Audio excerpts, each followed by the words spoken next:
Hi there, welcome back to another video. Today we are making one of Cameroon's most delicious meals.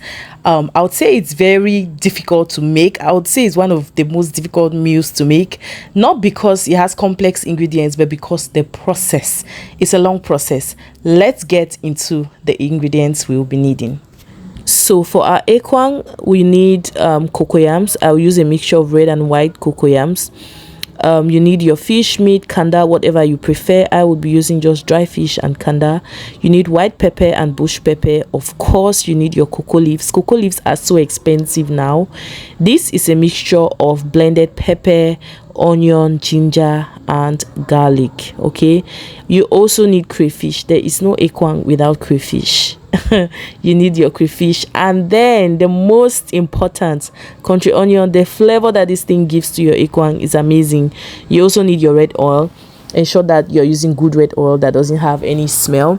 Maggi crevette, some salt, and then our cocoyam.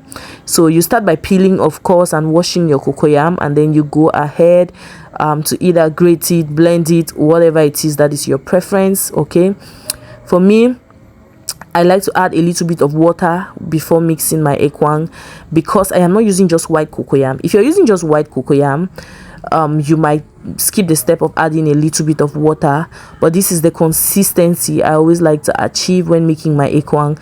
Remember, I said earlier that I use red cocoa and white cocoa, not for any reason. I have more of red cocoyam in my farm, so every time that we have like a harvest, there's a mixture, so I just use the mixture. Now I go ahead to fix my cocoa leaves, and then the way you cut your cocoa leaf is going to determine if you're going to stress when you're wrapping your ekwang or if it's just going to be a smooth process.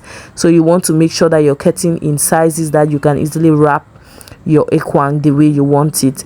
This is a tedious process. See, if you are one of those people that use graters to grate your cocoyam because you want it to be very traditional, I'm clapping for you, because I don't do it. I can't remember the last time I used the grater to grate my cocoyam. I cannot do it. I skip that part. I blend it. Okay, so yeah, after tying your ekwang, you put some oil in the pot, and then you put the ekwang into your pot. Now when cooking ekwang, it's advisable to use a big pot so that the ekwang can breathe. See, this food needs, you need to allow it to have air. It needs to breathe. So I put my pot on the fire, I covered it, and I allowed it for like 5 minutes just to give some heat into the pot, and then to have some of my cocoyam stick to the leaf, and then I came in with water. Now for some people, they'll say 5 minutes is too early to put the water, but I chose to do it that way because I don't want to burn my ekwang. So when you leave it for like 10-15 minutes, by the time you're coming to put water, you realize that the ekwang has already been burning under. So I'd rather have some of the cocoyam slide out of the leaves, because it has not yet held well onto the leaf, right, than to have my pot burn a lot. Like sometimes you cook ekwang and it's like you have burnt half of the cocoyam, and cocoyam is not smiling. The prices of cocoyam, even though I don't buy mine, I get it from my farm, but if you're buying cocoyam if you have a family of 5, you should be buying like cocoyam for 2.5 to make ekwang that can go maybe for a day or two. Anyway, it depends on how the people in your house eat. And then before you're getting your oil, your meat, just everything, then leaves. A bundle of leaf, I think it's now 500 francs. It used to be like 200, now it's 5. So all of that.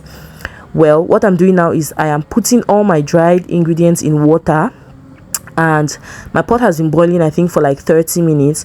So I want to mix up all the ingredients: the salt, the white pepper, bush pepper, the seasoning cubes, the country onion. Now for country onion, you can leave it till the last minute to add it, but I just like to add it because I find that the flavors incorporate well and it's not too overpowering. I love the flavor of country onion, but I just find that I like to put it at once. Maybe I just like easy cooking, I don't know, but you can try putting it like maybe 15 minutes before you take out your pot. The flavor of this thing is amazing.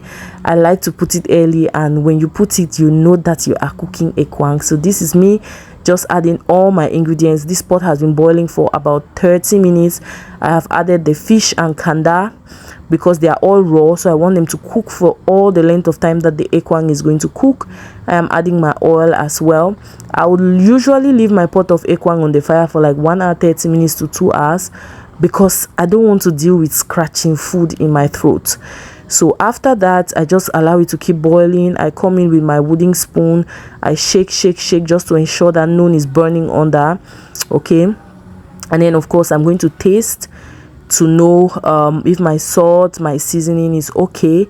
But I would advise that you should be careful when you're adding salt if you have not added your crayfish.